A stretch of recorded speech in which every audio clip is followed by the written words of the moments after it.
arguably the single most important festival in China. After a year of hard work, people look forward to the Chinese New Year holiday as a time for family reunion festivities and banquets. Millions of people take the opportunity to travel back to their hometowns, reuniting with their parents, children and old friends. In China, this travel boom is called the Spring Festival Travel Rush, also known as the largest annual human migration on Earth. This year, the 40-day travel rush lasts from January the 7th to February the 15th, as the New Year's Day falls on January the 22nd. This homebound journey isn't always easy for everyone, but luckily there are always kind strangers who are willing to help. Hello everyone, I'm He Chuan. It's Spring Festival Travel Rush again. Today, I'm here at Dazhou Railway Station to serve as a volunteer and help migrant workers travel back home. The station has arranged free buses. I hope to bring warmth and love to my fellow workers on this homebound journey.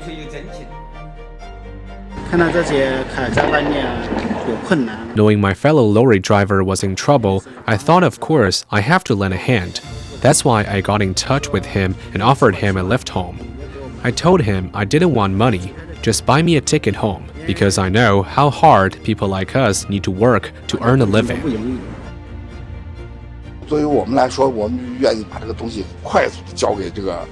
All we hope is that we can return our passengers' belongings to them as soon as we can. I feel a great sense of achievement seeing them reunited with their lost items. In this edition of Footprints, we share 3 heartwarming stories from this Spring Festival about people's homebound journeys. We start by telling the story of a lorry driver who volunteered to drive over 800 kilometers to help a total stranger get home.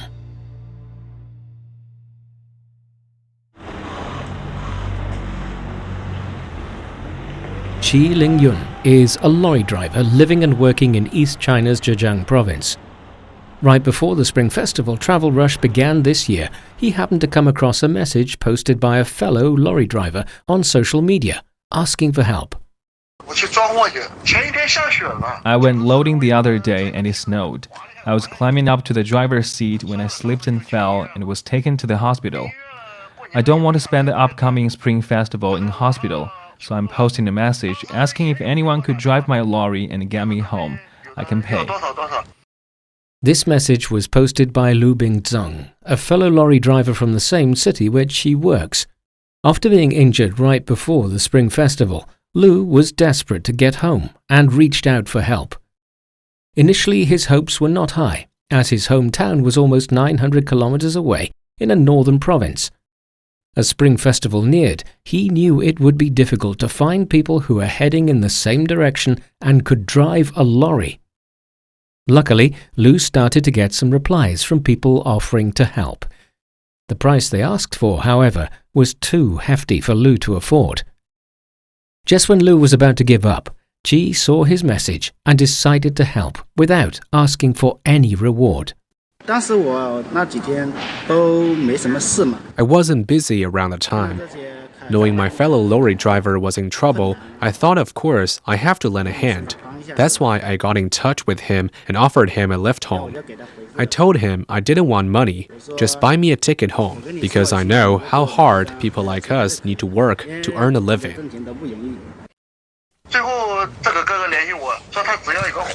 When Qi told me he was willing to drive me home, I was overwhelmed with gratitude. On the day I left the hospital, he arrived much earlier than I expected and even went through the trouble to lift me onto my lorry. Both migrant workers seeking a living away from home, the two immediately hit it off and began their long-haul road trip. It took us about 13 hours. We left around noon and reached Lu's hometown about 2:30 early next morning. When we got there, Lu's mother told me she couldn't thank me enough for helping her son and asked me to stay for a few days. I told her it was really no big deal. We're both working in a strange city away from home. We should look after each other wherever we can. Though Lu's family invited Qi to stay over and have a rest before traveling back, Qi insisted on returning the same day. He never mentioned beforehand that he had another loading job the next day. In China, approximately 300 million migrant workers like Lu and Qi leave home every year to earn a living elsewhere. To most migrant workers, Spring Festival is the only time when they get to travel long distance home. To ensure these diligent workers travel freely, many cities have now set up free shuttle buses that connect major transportation hubs with county-level bus terminals, making their last mile home more convenient. After participating in the Spring Festival travel rush for many years, 53-year-old He Chuan decided to give back this year and serve as a volunteer to guide his fellow workers home. Hello everyone, I'm He Chuan. It's Spring Festival travel rush again. Today, I'm here at Dazhou Railway Station to serve as a volunteer and help migrant workers travel back home. The station has arranged free buses. I hope to bring warmth and love to my fellow workers on this homebound journey. He is a stonemason from southwest China's Sichuan province. He's proud of his occupation as he believes migrant workers like him have contributed to the rapid development of China's infrastructure. I started off as an apprentice when I was 18, and now I've worked as a stonemason for almost 30 years. In the past, I only got to build small concrete houses in the countryside. Now I'm helping to build all the high-rise buildings and skyscrapers. He and his wife have worked as a team for the past 17 years, leaving their hometown behind and seeking job opportunities at different construction sites in South China's Fujian province. They worked long hours to save up money and support their two sons through school. Around 2018, encouraged by his elder son who was in college, He started sharing his daily life on social media platforms. Initially, it was just a new hobby, and it took He quite some time to speak confidently in front of the camera. His wife and fellow workers sometimes laughed at him for making videos for no one. But He was obsessed, documenting his workday lunches, different construction sites, and his daily conversations with his wife and colleagues.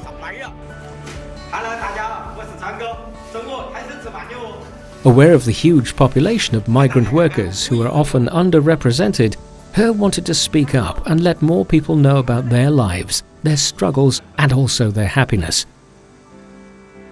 He has now attracted over 400,000 followers, and his videos got over 2 million likes on the short video sharing platform Douyin.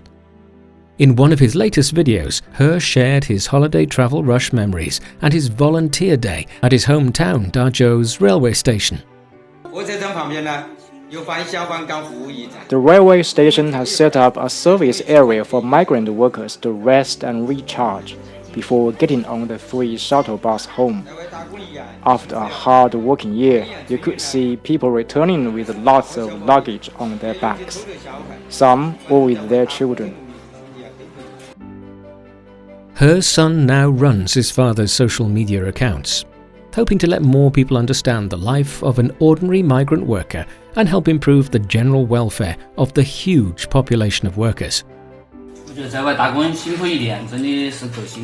These migrant workers have really had to endure great hardship to make a living away from home for the past year. They deserve to be treated well. Railway stations are probably the busiest places during the 40-day travel rush season. Over the 2023 Spring Festival, the transport authorities expect about 2.1 billion trips to be made, which would be double the number of trips recorded in the same period in 2022. As passengers flood the stations and go about catching their trains, some end up losing their luggage or personal belongings. Lost and found offices are inundated over the holiday season. At Xi'an Railway Station, a regional transportation hub in northwest China's Shanxi province, staff at the Lost and Found office work around the clock to process people's lost belongings. Every day, A team of 4 staff work in a 200 square meter warehouse full of unclaimed baggage and personal items, trying to locate their owners. Here we've numbered all the items that were retrieved and sorted everything according to their size and weight. So our rule is that heavy items shouldn't be put on top of lighter ones. Smaller stuff goes on top of the larger luggage. And of course, oversized items go to the lowest shelf. Backpacks are shelved in the middle. And this is where we put cups, all kinds of cups. Well, they're travel essentials, and everyone has one, so people tend to lose it or accidentally take those of others. 54-year-old Tan Zhongyuan has worked at the station for decades. Every day, he takes in around 20 to 30 items. His duty is to register every item electronically and try to locate their owners and make contact. He has witnessed firsthand how the station has become busier over the years. In the past, the station only dedicated one small room for lost and found items because back then, people didn't travel that often with much luggage. All lost items were piled up in the corner. It took forever for passengers to dig out their belongings. As time wore on, the number of passengers doubled and tripled. So did the number of lost items. A new, spacious warehouse was built. Smart technology was employed to manage every single item in storage. Now, about 20 to 30 items are sent to the station on a daily basis, and Tan's team are able to send almost every item back to their owners. To them, seeing people's relieved and happy faces is the most rewarding thing, especially during the Spring Festival holiday season. Tan's teammate Chen Dong shared a recent episode he remembered. The other day, we received another cup, the type you see everywhere. A young man came looking for it and told us he must find it. We asked him why, and he only said it was of deep meaning to him. We helped him look through all the cups we had in stock. We have way too many cups, and finally found it. He was so happy. He told us the cup was the first gift his wife had given to him when they were still dating. He joked that he would get a severe telling off if he returned home without it.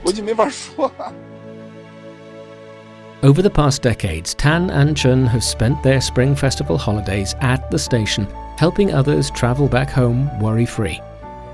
Though this means they can't spend as much quality time with their own families, no one complains.